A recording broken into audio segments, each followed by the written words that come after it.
Good evening, and welcome to The Caring View, the online social care chat show available on YouTube, LinkedIn, Twitter, Facebook, you name it, we're there, and all major podcasting sites. Before we get started, don't forget to subscribe. If you're watching us on LinkedIn, give us a follow, same on Facebook. Why not subscribe and give us a like on Facebook?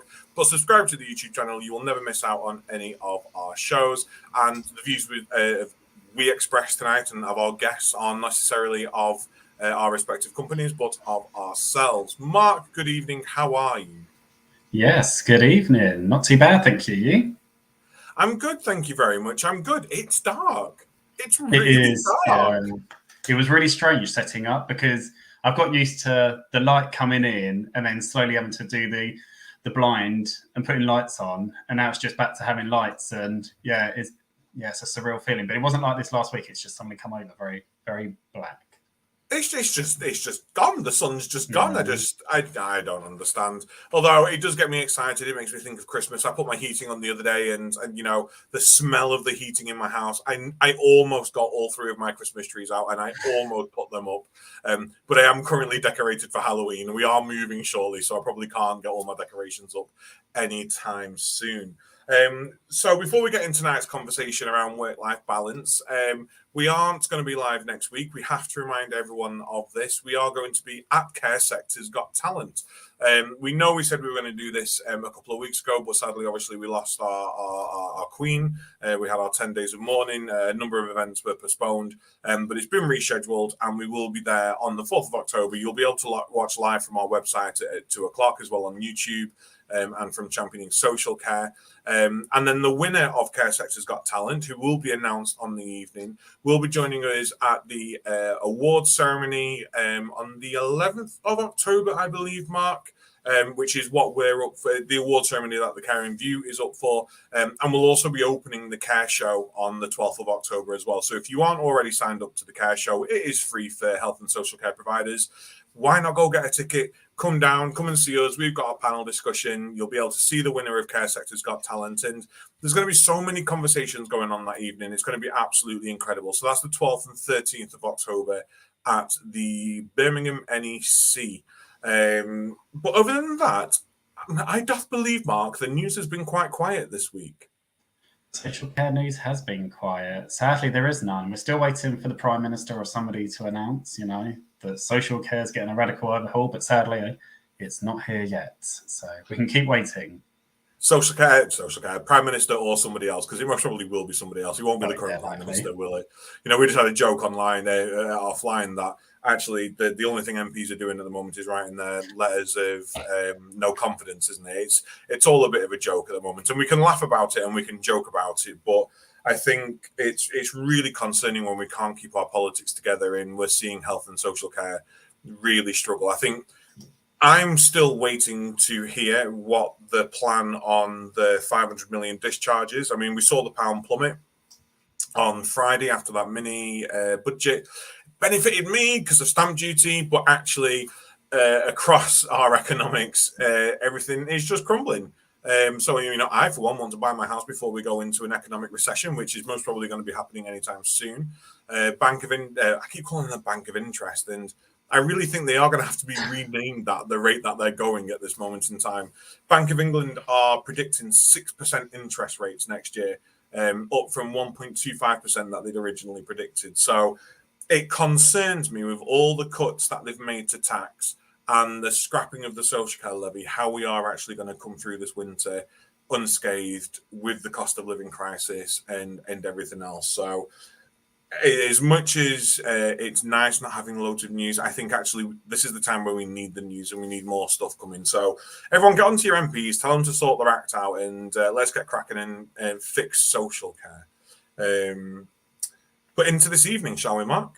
Yes, let's get in. So tonight we are discussing work-life balance. Now, before we start, I want to rephrase it: life-work balance. I really think we should be putting life at the beginning and not work.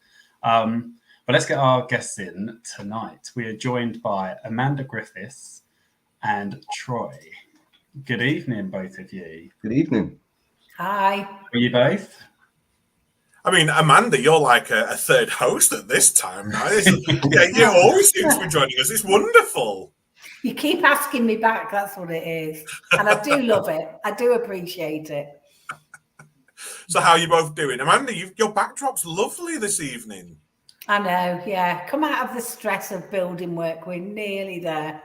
How I've stayed sane for nearly 5 months with no kitchen, no laundry facilities. I'm living off, ready meals cooked on the top floor of the house. It's just lovely.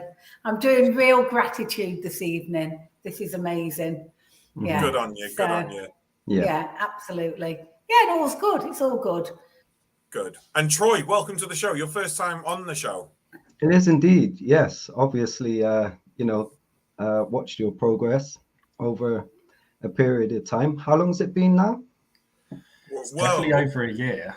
Well, we started in April, didn't we? So we're a year and 5 months now.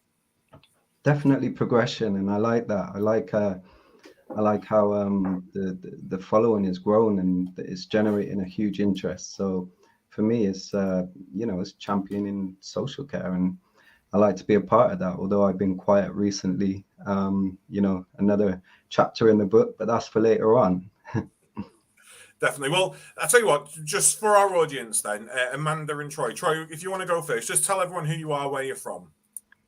I'm Troy Zimbalatti, and I'm the managing director of T2Z Care Services, and I'm from Gloucestershire, a lovely countryside county, and we've been T2Z have been established since 2019. We started supporting our first lovely client. I remember him to this day. 4 days into the first lockdown, so we were straight in the deep end, and we're still going strong. I think that's great to hear. And I think if you've managed to conquer kind of social care right at the beginning, through that pandemic, then yeah, you can conquer anything going forward. So well done to you. Thank you. Amanda, good evening. Yeah, so I am a nurse by background, but I've spent nearly 40 years within adult social care. Wouldn't want to be anywhere else. I'm currently the quality director and have been for nearly 10 years. If nothing, I'm committed to where I am. And that's been the story of my employment, really, throughout all my life. I don't tend to have quick turnovers. I like to stay somewhere. And I love what I do. I really love what I do. It's not easy at times, but I think when you feel passionate about what you do and you've got clear goals and clear objectives, it does make life a lot more enjoyable. Absolutely does. I agree. Well, I mean, tonight we're talking life-work balance. Mark, you've kept that one up your sleeve and kept that a secret. I think that's cracking. Life-work balance. I think I can't claim it though as my own because somebody once said it to me and it just stuck with me. And for the life of me, I can't remember who it was. So if they're watching tonight or they're watching on catch up, yeah, thank you very much because I use it all the time. So yeah. Well, life-work balance, I think that's perfect. So before we get into the conversation, we did start a bit of a poll earlier on today. So I'm just going to bring that up. And basically, it's just one question. Do you think or do you believe that you have got a work-life balance? So I'm just going to bring the results that we've got so far onto the screen. It's like Brexit all over again. 50-50. I mean... Are we shocked, Amanda? No, I'm not shocked. But I think that those numbers could change any time. And actually, the people in either of those categories could change every time because it's a very fluid thing, isn't it? Our life changes and we have to make sure we're on top of it. It's not an achievement that you attain and then you stay there. So you could run that again tomorrow and it may have changed, Adam. Mm-hmm. Yeah, definitely. Troy, what do you think? I agree with what Amanda's saying, and also, for example, like if you're an individual that react based on emotional response, you might have had a balance for the previous 15 years of your employment, but the last 6 months have been incredible. So all of a sudden, they're saying they don't have a work-life balance, because they're basing it on the current day or the current situation. And And I suppose that's, it's got to be relevant. So, it's quite important that I think we kind of look at a work-life balance on more of like, an average almost. A lot of people have bad experience today, and all of a sudden their thoughts on work-life balance change tomorrow than it did yesterday. Depends how they react to a situation, if you see what I mean. Absolutely. And Adam, you've beat me to it. I was going to share it in the comments, because what I thought would be great is if anybody watching right now can vote, and actually we'll bring that in at the end just before we close off tonight, and just see what the poll looks like towards the end of the show. So that should be in the comments for anybody watching. So let's get into this then, because work-life balance is something that can mean different things to different people. So I think to start off with, what does work-life, and I'm sorry, Mark, I keep getting this wrong now. It should be life-work. Let's advocate life-work. What does life-work balance mean or look like to you? Now, I mean, we're all in health and social care, so we'll be able to link this back to health and social care. But I think it might be nice to think this in like a general term as well of what we mean by life-work balance. So, Troy, what does life-work balance mean to you? I think it's quite important to, and this is something that someone said to me recently, is if you're unhappy at work, but you're happy at home, you're going home and you're happy. If you're unhappy at home but you're happy at work, you're going to work happy, but you're going home unhappy. But I think what we need to look at really is, let's say you were happy at work and you were happy at home. Of course, the work-life balance should be that balance between getting that sense of fulfillment that humans need in their home life, whether that's if you live alone and you like that moment to reflect, you like being alone, you like reflecting, that's how you want to live, or you have a family, and that family is so important, that connection. And again, working hours. I believe that's why they introduced the 48-hour opt-out, because, we were recognizing that, people, it was unhealthy to work too many hours. You go home, you're tired, you're agitated. I think it really is about recognizing also self-accountability, recognizing it yourself, and having the sense to, know that you have a voice and someone that you can speak to make those reasonable adjustments to ensure that you can sustain that balance. And that benefits all of us. It benefits employers for, recruitment and retention, and it benefits the individual because they're getting that balance and they're more likely to perform better, if that makes sense. I think that's spot on. And Caroline Bartle, a wonderful colleague that most people will know from Free Spirit Training, has popped a comment into the chat, and it's, do you live to work or work to live? Virtual working has blurred those boundaries, and it's so true. It's fine to say, if you have a happy home and you're going to work, you're going into work happy. I work from home.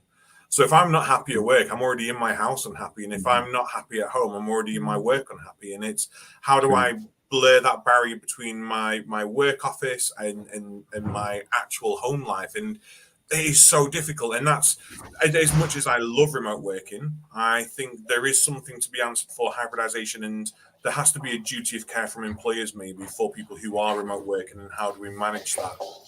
Amanda, what say you? Yeah, I agree with what Troy said, but also for me, there's something around that, being the same person, being in a place where you are happy with life, regardless of where you are at any point over 24 hours. Because actually, Troy said something there about going to work happy or going to work unhappy. For me, a really good work-life balance is when I've got clear boundaries between one and the other, and they don't infringe, and only us can set those boundaries, nobody else can. Your employer can contribute to that, but many of us will have bosses who say, I want you to switch off on, I say it, I want you to switch off, go and have the weekend, but they still flip and turn on and do it. So to me, it's about having that consistency, about all of my well-being needs being met, about being able to move seamlessly from my personal life to my work life, to be the same person in both, but to have clear boundaries. That's what it is to me. Because what I don't want to do is get to the point, and it's something I've learned over my many years, that actually no longer does that approach of wearing a mask to work. It doesn't work. You have to be authentic. You have to be the same person now as I was at 10 o'clock on a work call this morning. Because if I'm not, then somebody's making unrealistic demands on me, and I'm probably not in the right place. If somebody's going to employ me, they need to employ me for who I am, and I need to have that ability to set my own boundaries. So I might have taken it a bit off on a skew there, but that's something I've really learned through the pandemic and those early days when work rolled into person. Well, there wasn't any boundary, was there? And nobody else was going to put it in except for me. And that's where, for me, the work-life balance is, that I can be the same person 24 hours a day, but actually I am switched off from work and I'm fulfilling my commitment. And also the thing for me is that my commitments to my family are equally as important as commitments to work, because I think I did go through a time when actually if something was in my diary and it went outside the bounds and I'd got something else arranged, it would be family that you'd say, you're going to have to wait because I've got to do this.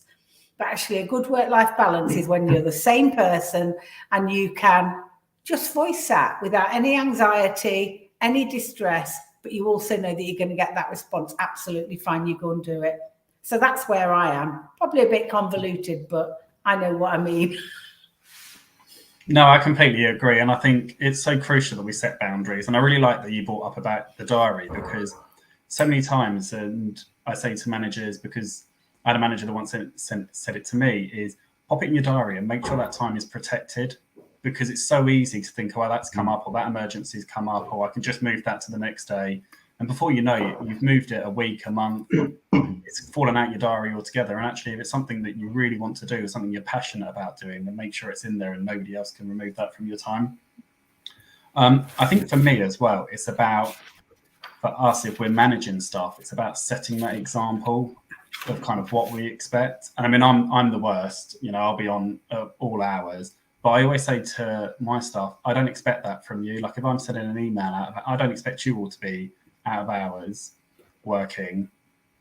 I probably tell everybody else to have a better work-life balance than I have myself. But Adam, what's work-life balance to you? I see. It's really interesting, and I like that we're phrasing it like this, because it does mean something different to everyone. And for me, it's about being comfortable with what I'm doing and not feeling like I'm trying to achieve what other people want me to achieve. And it also not compromising my home life. If I'm sat there and we're supposed to be watching a film and I've got my laptop open because I want to send 15 emails at 10 o'clock at night, I don't have a work-life balance or a life-work balance. But similarly, I might be in a relationship where my partner works till midnight every night and actually doesn't work in the morning. So it's probably best of us, having our mornings together and having our breakfast, and it being adaptable and it being flexible. And I think that's really important. I've seen a number of podcasts recently and social videos where entrepreneurs, celebrities, rich people, I'm going to call them that because that's what they are, rich people, are calling out others for having poor work ethic. Steve Harvey, who does Family Feud in America, the comedian guy, was on one recently basically saying that rich people don't sleep 8 hours a day. They can't. You've got to sleep less than 8 hours a day. It is not right to sleep 8 hours a day because you've got to get up. You've got to start trading stocks. And it's like, where is this toxic work atmosphere coming in? What does it benefit other people by saying to them, don't sleep 8 hours a day because I'm telling you that's what you need to succeed, when actually it's different for everyone else? Mm-hmm. I saw one on that Steve Bartlett's, I think that's his name, who's the dragon. Forgive me if I've got his name wrong. And he had someone on talking around home working. And it was like, these lazy people working from home, it's not conducive for their health, sitting around in the pajamas, and, it's not right and it's not productive. No, that's not productive for you. And I think that's what we need to remember is what's good for me might not be good for you, Mark. You know, might not be good for Troy, might not be good for an Amanda. And it's about recognizing within ourselves what matters to us, what matters to our families, and then what matters to work. I mean, Caroline put it great in the comments, and it's you're replaceable at work, you're not replaceable at home. And that is so true. If you walk out tomorrow and you got hit by a bus, heaven forbid, let's, you know, I know that's quite dramatic, but you might not die, broken legs, whatever, you're in hospital. Your work will carry on. They will find someone to replace you. They will bring in a locum. They will do whatever. They will replace you. At home, you are a mother, a father, a husband, a wife, a sister, a brother. They can't go out and replace you with going to get someone else. They can't hire somebody to come and replace what you do and who you mean to them. So it's about making sure we look after our priorities, and work comes second, period, at the end of the day. And that has to be. Admittedly, I have a terrible life-work balance, so please don't listen to me. I'm probably talking rubbish. I think we are, yeah, we're all right. I think we've all hit on the head, but it's got to be something personal. And I think for me, I met my wife when I was at college and I was working kind of 40 hours a week. So if I sit on a sofa and do absolutely nothing, I fall asleep. And actually, she finds that more irritating than if I'm sat on the sofa watching Netflix with her, but with a laptop doing something. So I find it more productive as well. But that works for us. But if I go out and we're out for a meal or I'm with the kids, then actually everything goes away. My phone goes away. I'm obviously not carrying a laptop around. And actually my time is with the family. And I think we have to appreciate that for some people, it looks very different for others. And actually we shouldn't judge. We've had a few comments come in. Dudley's one of them. I'll bring it up, talking about how care workers go above and beyond. And it might be the cause of how some feel underappreciated and unhappy. And it's something kind of that I think we all need to be aware of, is that care workers do actually go above and beyond. There's another comment here. And actually, as managers, we need to take note actually of how many hours they're working, how many overtime shifts they're picking up, because actually they might keep giving and giving and giving. But actually, if we're allowing them to give and give and give, then they're going to burn out. And then they're no good to the people that they're supporting. We've definitely affected their mental health. And actually, once you've burnt out, it's so hard to come back. So, Troy, obviously you started during the pandemic, and I can imagine things have been tough, you know, getting people in through the recruitment. Obviously, we know recruitment in the sector has been hard over the last kind of year or so anyway. How do you prevent that for your care staff? I do the shifts myself. No, the reality is that I think, as you all might know, we've all been there, not only as an employer, not only as a manager, as a leader. You know, we all got to know when to step in. You can't really take your eye off the ball. You had to monitor all your staff. You need to be keeping an eye on that rota. When it comes to recruitment, it's very difficult. So it can really fluctuate. As we know, you can do all you can as an employer to retain your staff, but really, ultimately, if it's really not for them, then they're going to leave. You can't really force anyone to stay. You just got to be persistent. You got to keep at that morale. The moment a staff member leaves, let's say a infield care worker, immediately that puts pressure on the internal team if we haven't got a good supply of bank staff. So then, of course, you need to be prepared to, you know, step in, alleviate pressure, because obviously there's internal pressures as well as external pressures. So there's pressure in the field to meet demand of, you know, making sure that you're not leaving any clients vulnerable. But then, of course, there's the internal pressure of, you know, it might be that the manager is there, planned on doing audits that week, or, you know, had things lined up which they wanted to tick off their list. So it really is about really seeing what's going on and not losing sight of the day-to-day activity, because every day is different. It's an ongoing operation. It's a 24/7 operation. You'll get text messages at 5 a.m. from care workers because they've not followed the correct on-call procedure, and they won't telephone. So immediately someone's picking up on that, and then straight away they're out to, their first client at 7 a.m. What that does is it immediately disrupts the whole day, really, because I would have had plans for my managers would have had plans themselves for the internal operations. So it's a very tricky game, and keeping on top of recruitment and retention is really key. And right now it's difficult. We operate in a rural area, and obviously there's a large demand, especially in home care for it's a large older people demographic, but of course it's less dense in population, so the recruitment, the numbers coming in are less. So we have to put a lot more effort into making sure that when someone comes on board, we get things right.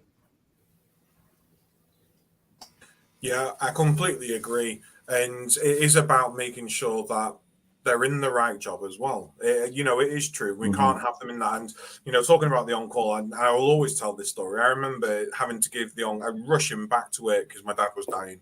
And I'm literally getting people phoning me and going, I need this needs covering, this needs covering. And it's like, well, but I need my time. This is my last time I'm going to get with my dad. And I've squandered a lot of this now. I've squandered a lot of this for work. And it's about making sure we've got those procedures and those systems in place that actually, yeah, that's fine. If your company wants you to phone in at 2 o'clock in the morning, 4 o'clock in the morning, sick, and that's the time they want you to phone, fine. As long as the person who's on call is in a position where that's what they do, and it's not affecting them following on. It's a knock-on effect. It's a domino effect for our services, but without retention, it is difficult. Amanda, I'm going to come to you, and I'm just going to bring the poll back up because we've had a couple more votes come in, and it swung slightly to no. With there the we majority, go. yeah, with the majority not having a good life-work balance. And I know we brought this up before we came live, and just talking about promoting it within our teams. If we extrapolate 50% of this, let's say 50% of the social care workforce do not have a good life-work balance. That's 800,000 people.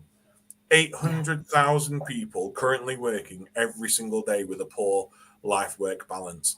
And that's the people who can recognize that they've got a poor one. We're not even accounting for the people who think they may have a good one because their bosses or their companies have tricked them into thinking that it's a healthy way of working, These are the 50% who can recognize they don't have a good life-work balance. 800,000 people potentially. But also it's having an impact.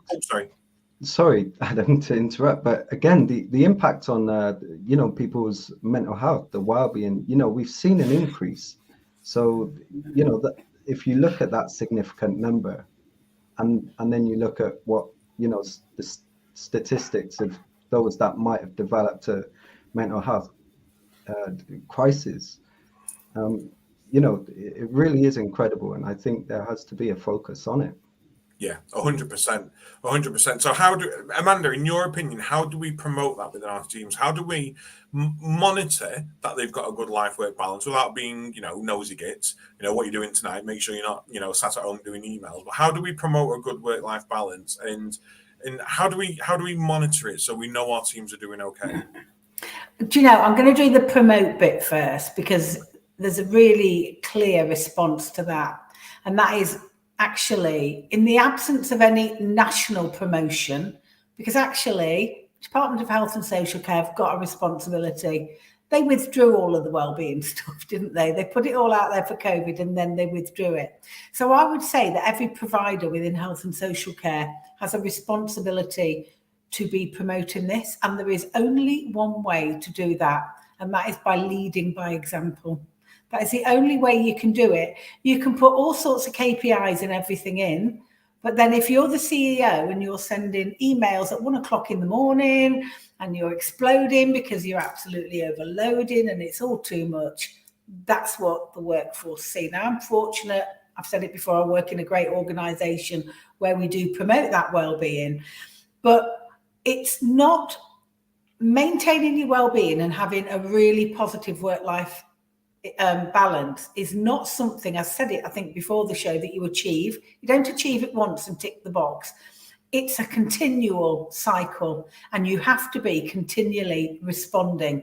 So if you're looking at any staff team, and that's the only way to manage it, is to take individual staff teams, because you need each individual team leader to have a really good relationship with those people in the teams. And you know, some of those tools and all that we moan about that CQC mandate, actually we should use them, because they're there. Your supervisions, your appraisals, your debriefs, your feedback tools, they are all there. And if they are live, they are a constant dip test. Any manager worth their salt should know the temperature of a team in its general. What is that temperature in that team? Where are they? But then if they've got really good, it comes down to responsibilities. So if you're running a care home with 100 beds in it, you ain't going to know everybody in that home. And that's why you need effective management teams with a smaller responsibility. And there are 3 words that you have to do: listen, listen, and listen again. Because it's the unconscious listening where you hear what's happening to people. Now, the statistics that you put up, I would say if we did those a year ago, they might have looked better. We might have had a higher level, because absolutely, it's not only the workplace now which is contributing to our life work or our work-life balance. There are a lot of people dissatisfied with life in general. Everything that's going on with the cost of living and everything else is pushing people. So how many people do we employ that have another job that we don't know about? So therefore, their work-life balance isn't only the shifts they're doing for us. What about the other shifts they're doing down the pub, or the cleaning for the neighbours, or whatever? The only way you know about that is that you listen and you listen and you listen. And actually, all your actions that you put in, if you're not listening to what's being said, you will never know where your team members are. And I think, you know, there are lots of things that you can do. If you read lots of reports on CQC website at the moment, there's an awful lot of them state, staff told us they're really tired, they're short-staffed. But if you read them, they fall into 2 cohorts. I'm a great reader of CQC reports. I love to read them.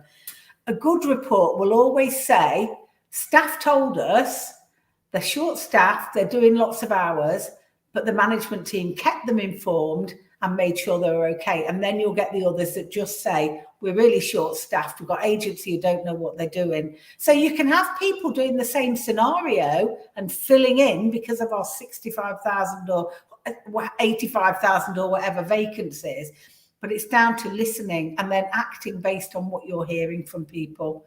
You can't mandate control actions or any kind of action to make people's work-life balance better. You can only react to what they're experiencing and then support them, and only they can do it, because like I've already said, they might be off doing 2 or 3 jobs just to pay the mortgage or just to pay the electricity bill.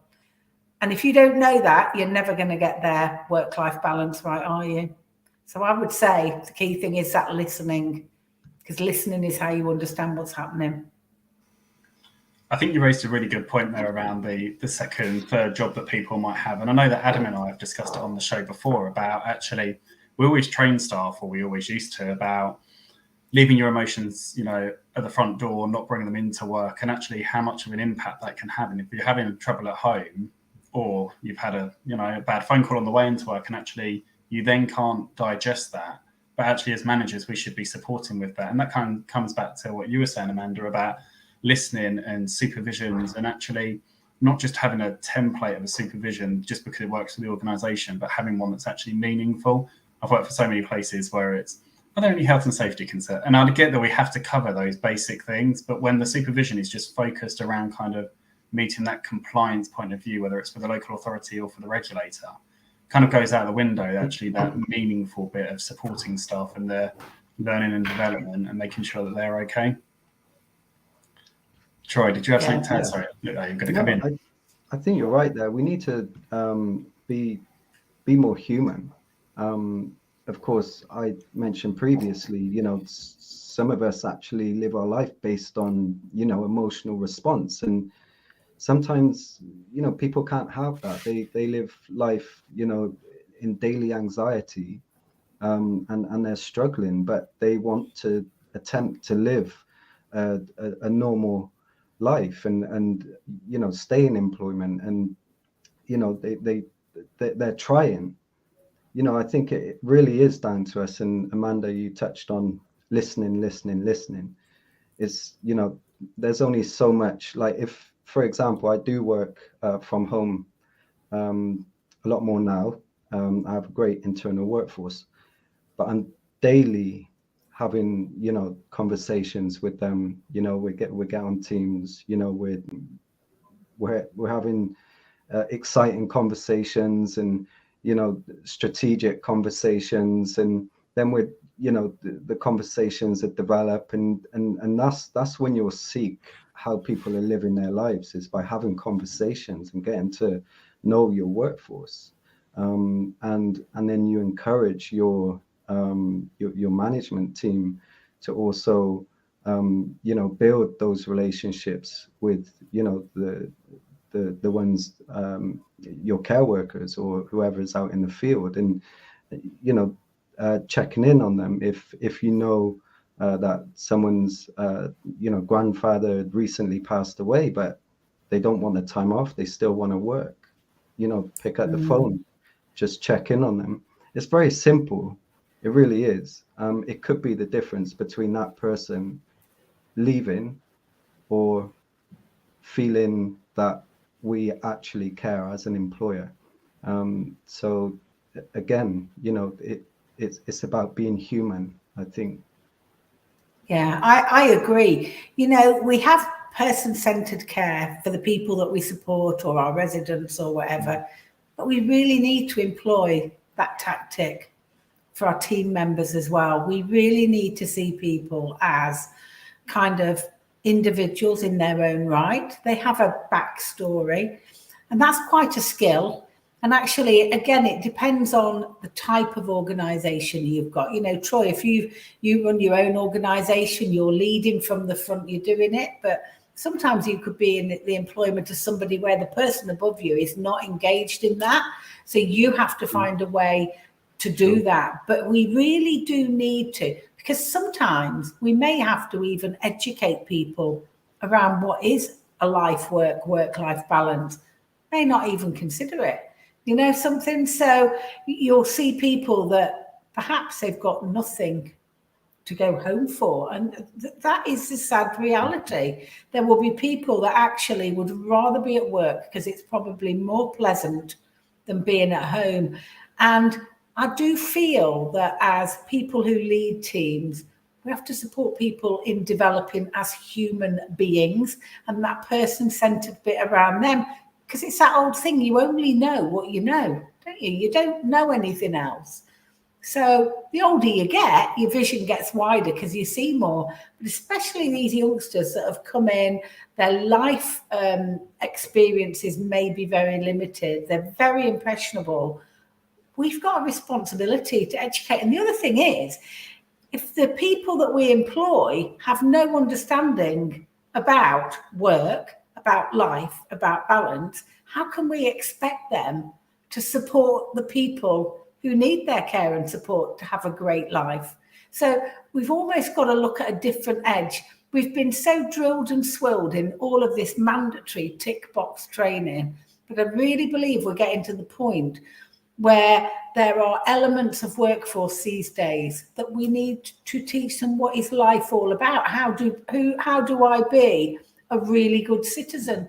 Because, and I'm not saying that to be derogatory about anybody I know in the workforce, I'm saying it because there are people who haven't had the opportunities and they don't know what that looks like.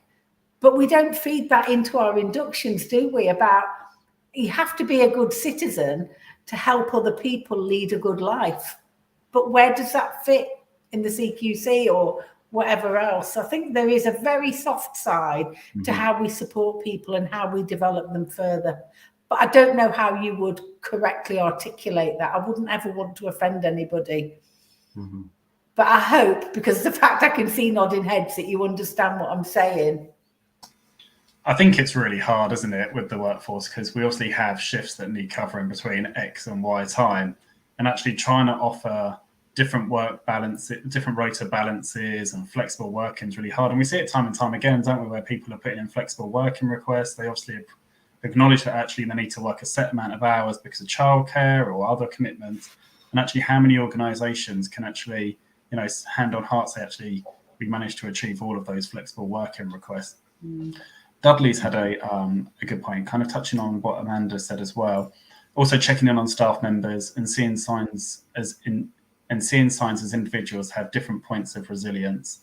Getting to know staff and their life and responsibilities outside of work is also helpful. Absolutely agree with that point. We definitely need to know our staff and the teams that we've got. And kind of listening to you, Amanda, talking about kind of if we'd run that survey and that poll kind of during COVID, I also think the same. When our teams were working during COVID, communication was probably up here. We were probably working really well as a team. And now kind of we've eased out, is communication kind of dropped? Have we kind of forgotten actually about, those small little reminders and messages of what's going on? Have we kind of forgotten those? Adam, any tips from you? I think a lot of it's already been said, and I don't want to retread old ground, but it is like Caroline says in the chat, and like Dudley says, if we're caring for people, who's caring for us? We need to have these care plans for our teams as well. And I think there's a stigma around the term mental health. The younger generations are a lot more comfortable around using it. They're a lot more open about it. But we do, and we're in the managers groups, Mark. We hear these conversations going on. The first thing people will go is, "Oh God, they use the M word, mental health." I've just employed someone, and the first thing they told me is I have mental health problems, and we see it as a negative. And instead of it being, actually, this is something that's really difficult for me that I need to admit, and this is something that I struggle with and I need a balance with, I'm just letting you know, because if you know about it, we can work together to find a balance so that I'm supported, so that I don't let you down and I don't let the people down, even though it's not letting someone down. That's the sort of mentality they have. So for me, it's just about knowing your people. It is just about knowing your people and being person-centered, but also being person-led. I'm a firm believer that I want the people that I support to lead their care. And I also want my team to lead the way for themselves as well. There's a sense of worth that I think is important. So language, terminology, I know people go, phonetics, what about it? But for me, staff is a much more horrific word than colleague or team member or friend or whatever. Let's have that sort of parity with our teams and our colleagues, because yes, they may be they may be a lower rank authority wise to us, but we all do the same job. We're all cogs in the same machine. And if I don't put my key in my car, although my car's the big expensive engine and the hard work, it don't bloody turn on. So if I don't have team members coming into work, the machine's not going to run. So we all have to understand that we're all equally important, whilst we all still look after ourselves. So for me, it's just around that parity and recognizing people. It's just so simple. But it's simple to us. It's not in this toxic work environment that it does exist in places. But yeah, just recognizing people. What about you, Mark? I know you've done a lot in the past. I have, and I still do. But I think for me, it's like what Amanda says. I've got a job that I really like. All the things that I do, kind of the care review, the health and social care club, log my cares. They're all things that I enjoy doing. They're all things that I feel fit with the values that I hold as a person. And I never see any of them as a job. Like, I don't see this as kind of eating into my work-life balance. And okay, it probably does affect some of the family time that I have. But I don't know. I think because it's something I value and it's something that is important to me, it'd be no different than if my wife said, "Oh, I want to start going, I don't know, to a gardening club or knitting," or I don't know, she'll probably kill me now, but whatever club it is that she wanted to do, Slimming World, I think it's exactly the same as that.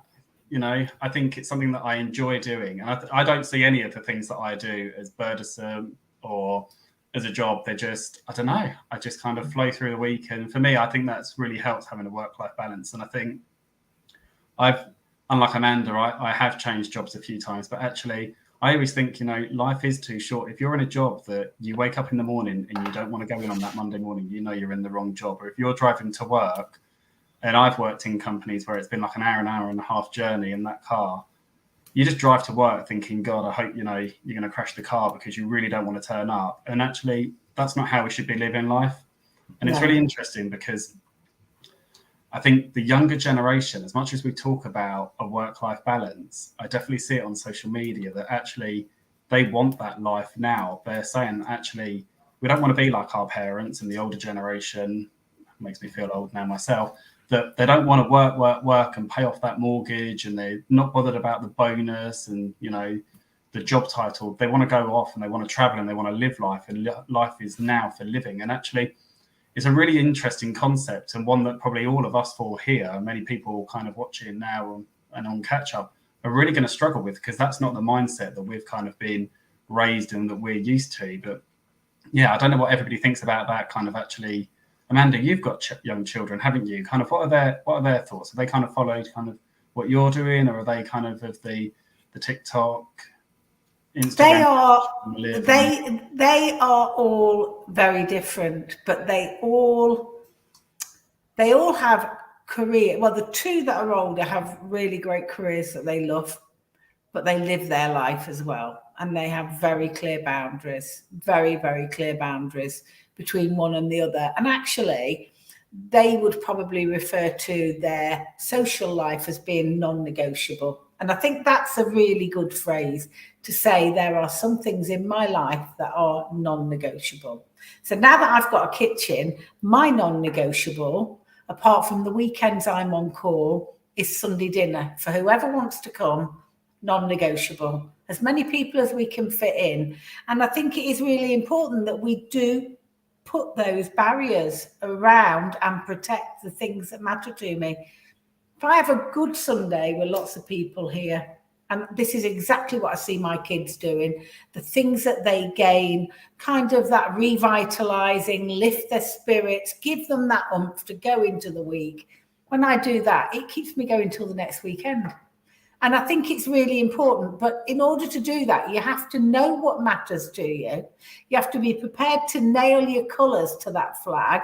And then you have to be prepared to protect it.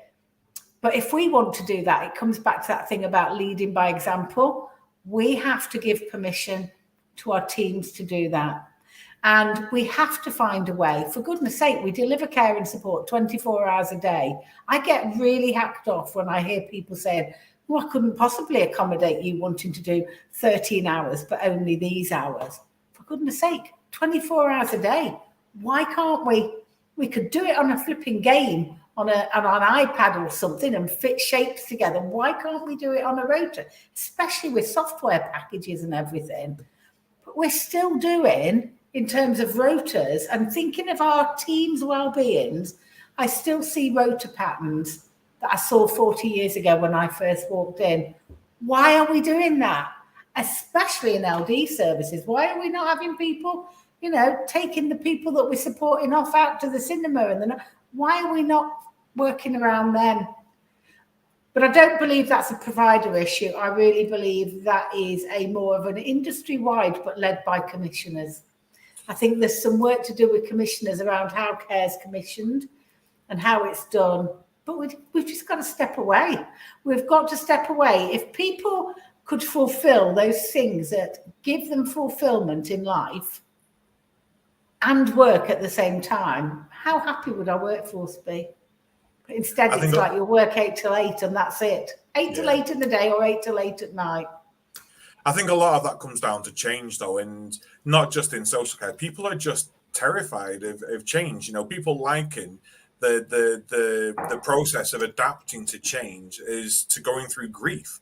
They can't cope with it, and then change is scary to so many people. And actually, change keeps us fresh and it keeps us going. I want to bring up. Well, first of all, Hannah's comment, Mark. Yes, I do think you are in the doghouse tonight after your comments about your wonderful wife, who does not need to attend the classes you were talking about. I will say, but I want to bring. Say she needs to. I said she likes it. She doesn't even attend anymore. But I'll get you your spade, Mark, and you can just carry on digging. I want to bring up Charles's comment in the chat. I think it's a really important this one. I'm going to come to you first, Troy. So, what would you say are the key three things that make an open workplace culture where people can express challenges they face in their own work and life balances? Okay, you put me on the spot now. So, three key things that make an open workplace culture. Okay, I think it's really important that as a leader you promote transparency and you champion voice. You know, giving your workers, whoever, like from top down, whoever I employ, like they should all know that they can approach me in any situation. Be transparent, be honest, be upfront. You know, I won't. This is, you know, you just had to make sure that it's going to be completely non-prejudice, non-bias. You know, this is just you as a human being coming to me and saying, I really need a bit more time to rest.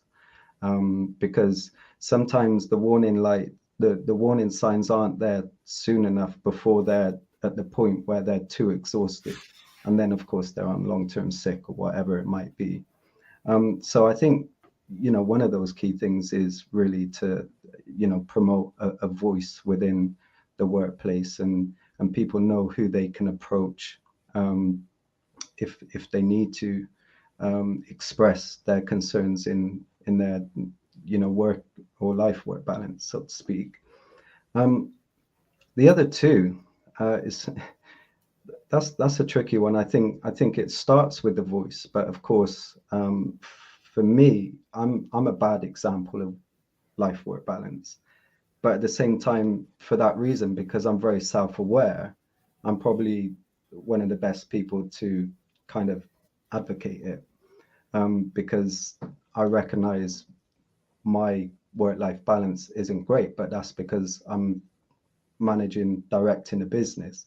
I have a responsibility. So, you know, right now that balance is impossible. I think the second one is to make sure that your staff is really self-aware as well. You know, promote them to, you know, rest and get checked out. And, you know, I had a situation earlier, actually. I'm just going to reel it off just very quickly. So one of my internal team had to actually go to hospital. So I said, sorry to hear this. Let's hope the hospital can help and maybe give you a good health check at the same time. We're sorting the cause out. You focus on your health. Keep us updated. Take care, Troy. She responded, thank you. I'm hoping they can help. I've had bloods, ECG done, wait and see a doctor. When I know more, I'll let you know. See, this is one of the other things. Communication is key. And people want to know that you care. I said, okay, in the meantime, don't worry about anything else. Health first, always. So, you know, the other thing is what that's going to do is it's going to allow that person to relax, because a lot of the time when we feel that we, you know, especially, you know, if you're a figure of authority or have a managerial role, you don't want to let your team down. So that puts you at ease, because a lot of the time we don't want to call in sick. We don't, you know, we don't want to go off sick. For whatever reason, because we don't want to let people down. And again, you know, this is where I would promote, don't be afraid to say no. You don't always have to say, yes, I picked that up because I don't want to let you down, or because I'm a committed carer. You know, you can say no. Just say yes every now and then. That's okay. Or don't say yes at all. You're not obligated to. Your contract doesn't stipulate that you have to help out above the hours that you're contracted to. So yeah, that's my take. Oh no, I was just going to say quickly, Troy, I think you're spot on with staff that don't want to pick up overtime and do extra. You know, they've got their contract, they've got their contracted hours, but yet so many times I see kind of on the manager groups, I've got a staff member, never picks up any overtime. She's not a team player. He's not a team player. And I kind of think to myself, but they've done their contracted hours. They've done what you've employed them to do. How are they not a team player? And quite often I'll then privately message them and say, what's their absence? Normally they have no absence. They have no performance issues. They just haven't picked up any shifts. And I think to myself, well, surely that's a good team member. Surely you should be focusing your attention on the ones that, are disrupting the team, that have absence, that, is, uncontrollable, as opposed to the person that just doesn't want to pick up any overtime. And I think there definitely needs to be that shift. Amanda, Adam, did you want to come in with your point? Sorry, before we go to Amanda. No, I forgot what it was. I probably was going to make the same point as you. How dare you not pick up shifts? You're never off sick and you're never absent. But how dare you not cover everyone else who's always off sick? It's so true. It's so true. Sorry, carry on. But you know something? I think that comes back to something we said right at the beginning around knowing your teams. Because I know without a shadow of a doubt, if you have people that don't pick up extra shifts, there's a very good reason why. It could be, could be they've got, I don't know, could have caring responsibilities. There could be a trustee somewhere. There are a number of reasons. And actually, why keep asking as well? I have to say, as a manager, if somebody keeps turning down, why would you keep asking them? Why would you not have that? This is about the tick box mentality. On the second time, you might start thinking, I wonder why. On the third time, I would have made a note of it. And in the supervisions, I would have said, in a very supportive way, is there a specific reason why you don't want to be doing extra shift? Let's get it documented here. It's about that whole person thing. I don't get that whole why. But then that feeds into this original question. Those three things. It's around culture and values, isn't it? You've got to have a great culture in the workplace and you've got to have values. And again, they're not just a tick box exercise. These are things, and going back to what we said at the beginning, that the people who lead that organization have to live and breathe and set the way. And if you work for somebody that doesn't live and breathe culture and values, then I would say jog on somewhere else. Because anywhere that's got a decent set of values and that promotes a really great workplace culture, whatever your needs are, they'll make sure they meet them because they value you as a person. There's been a big shift, I think, over COVID. We really have, and I know I've said it a few times, we've really moved away from a tick box measurement of how good a care home or a care service is. Now we are seeing care homes and services being measured on how people feel about that service. And if you haven't got a good culture and you haven't got great values and you don't listen, then I'm afraid you could be in for a rocky ride. Because actually, sadly, that is still the key measurement, isn't it, of how good a service is or a home is. But we all know that the real measure is, how do your team members feel and how do the people who use that service feel? And if you address that, you'll tick the box for CQC anyway. So in terms of that question, I would say you need values, you need culture, and you need to listen and listen and listen. So 5 things if you listen 3 times. But I think that's what the answer is. Yeah, no, definitely. And I also think if you're watching this and you're thinking, well, culture, our services are culturally diverse. Of course, we've got culture. And you don't understand what we mean by workplace culture, then you've got a problem as well. Culture is 2 different things. And yes, we want to promote our diverse cultures and our varied cultures within our workforces. But that culture has to exist. If you think that you've got that culture and you're not in work for a week and you come back and everything's gone tits up, you don't have culture. That culture should exist whether you're there or not. I think both of you really great tips, and I hope Charles has written those down and is taking them back to his services to go and get them implemented. Right, we've got one last question. I can't believe the time has flown as fast as it has. We had a number of questions and discussion points that we've not got to, but Dudley's put one in. So, question to leaders in the health and social care sector. Do we feel obliged to work harder to make the change and difference? And do the leaders feel responsible as the voice for the sector? Now, I'm just going to come in quickly on this one and then pass it over to Mark and the guests. And I I sort of agree with this. I do feel there are a sect of workers within social care at the moment, 4 of them sat on this chat show at this moment in time, who do a lot of work to change the sector, who do a lot of work to change public perception and to change society's perception of working in social care. And we do a lot to make that change, but do we feel obligated to do it? I don't know. I feel guilty if I'm not on social media pounding the drum, putting out stories, putting up inspirational quotes. And, I said to Mark earlier today, I said, I really need to get back on Twitter. I said to Martin Dawes, who, by the way, I use his counselling, fantastic. I said to him, I need to get back on social media. But then I sat there and I thought, but I do it late at night and it takes up my time. And yes, it's great to do it, but this is work stuff. It's not my personal stuff. And how do I find that balance? So it's a very difficult one. How do we lead the change and inspiration without actually bogging ourselves down? And are we responsible, or are other people responsible? Mark, Troy, Amanda.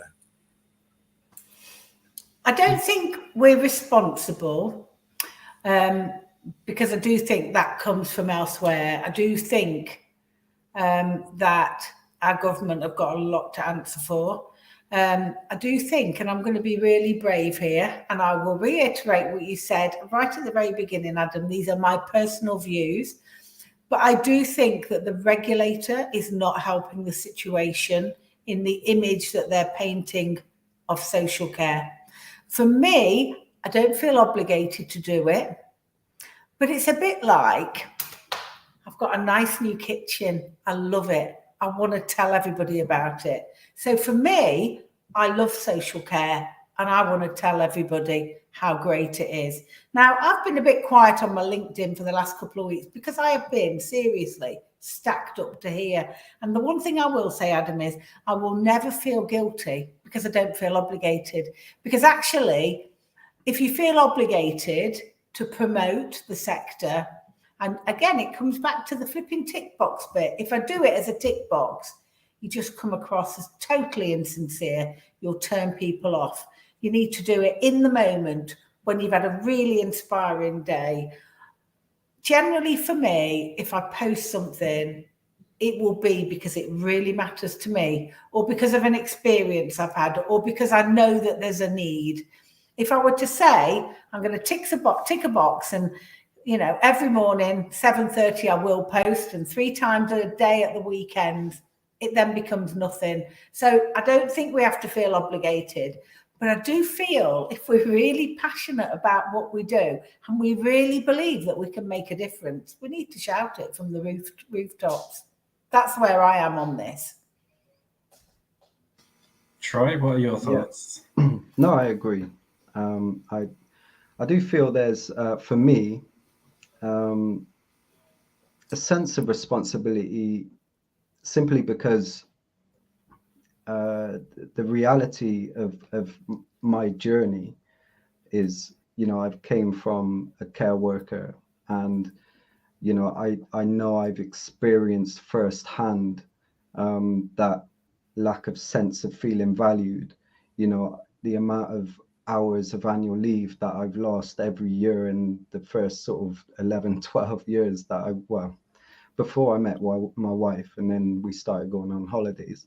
I didn't really think about that much. It just became a part of my life, and it still remains a huge part of my life. And my journey with T2Z is not only to, bring T2Z to, to a recognized reputation, and become recognized as a provider, but to also utilize, the agents, the organization as a way of me to voice messages through, and I think it's quite important, because as an individual, you will be recognized, but if you're actually showcasing your actual, this is how we operate as an organization, this is how we operate as an employer, this is not necessarily how you should operate, but it would be great if we could create that synergy, and then that that synergy then, it grows, and people, it becomes addictive, and people like that, because I think there's much more of a good feel factor element of when you're working with an organization that has a leadership mentality, that is speaking on behalf of the sector, because not only are you supporting your employees, you want to support the sector as well. And I think it's really important. Again, social media, a great tool. I've been very quiet over LinkedIn. Again, like I said, there's a lot of things happening, and this is where personal circumstances can actually have an impact on your work as well. Unfortunately for me, I can't just take 2 weeks off. So it really does tend to absorb you, and then you just had to figure out ways of being adaptable, and I have a wife, so supporting the wife and supporting other people that's in my life, and supporting myself. But yeah, absolutely. The obligation element, I mean, personally, I don't feel obligated, but I enjoy it. I enjoy championing social care, and really, seeing what good things can come from the voice that we're putting out to the nation, I suppose. And I echo exactly what you've both said. I don't feel obligated if we don't put a post out. And I think now that my children are kind of getting older, I'm also more conscious about kind of the content that I put out as well. They're sat next to me while I'm on my tablet or my laptop watching what I type, and I'm very kind of self-conscious of actually what is going out, and also educating them that actually once you put something out there, it's out there forever. Do I feel responsible as a voice of the sector? I still don't see myself as a voice of the sector. And I think for me, it comes back to kind of what I spoke about earlier about the values, that actually I'll only put something out, actually, like Amanda said, if I find it useful, and I think somebody else is going to find it useful, or if I've related to it, or if actually it's made me smile or something. And quite often it will be, something from TikTok, and I'll share the video, and I don't even post on TikTok. I just kind of watch other people. I definitely think Amanda's got a really good point, actually, about the regulator and the role they play. And obviously at the Care Show, we will be discussing about the CQC and what's the point, whether they're fit for purpose or not. So if you're coming to the Care Show on the 13th of October, it's going to be a very interactive session. So please do join us. We're on at 2:15 on the 13th. Adam. Yeah, no, I think it's going to be an important conversation. CQC, what is the point? But I think more so the more we say it out loud, the more we need to be asking ourselves, what is the point of regulation, period? What is the point of quality regulation? How do we get quality regulation, be it the care inspector or CQC? So yes, we aren't well, first off, a huge thank you to Troy, a huge thank you to Amanda for joining us tonight. Their comments have been absolutely popping. I mean, is that what the kids say nowadays? They're popping. I don't know. But I think it's been really, really beneficial, really, really useful. It's a really great conversation that many people should be having candidly within their work settings and with themselves and their families. So yes, we aren't live next week. It is Care Sector's Got Talent. Do watch in, do tune in. It's free to watch. It's going to be incredible. It's going to be so much fun. Get it on in your care homes and your care settings. Put it on in your offices. Have a bit of a laugh in it, and just enjoy the day. Just enjoy the day. We need it moving forwards. We will be back the week after. And then, the week after, we don't know. We will let you know when we're going to be back the week after, because we will hopefully be accepting an award for being the most amazing care show on the airwaves. So we are having to change the date of the week after show again, but we will put that on our socials. Give us a follow on Twitter, give us a follow on Facebook and LinkedIn. In fact, subscribe to the channel. because if you subscribe to our YouTube channel, we will update the video on there, and you will be notified instantly. That's the best way to keep in touch with us. So until then, thank you everyone for joining us. Have a good evening. Stay safe. And we will speak to you all soon, and hopefully see you at the Care Show this October. Take care and good night. Thank you. Bye. Thank you very much, everyone. Thank you, Amanda. Thank you, Troy. Thank you. Thank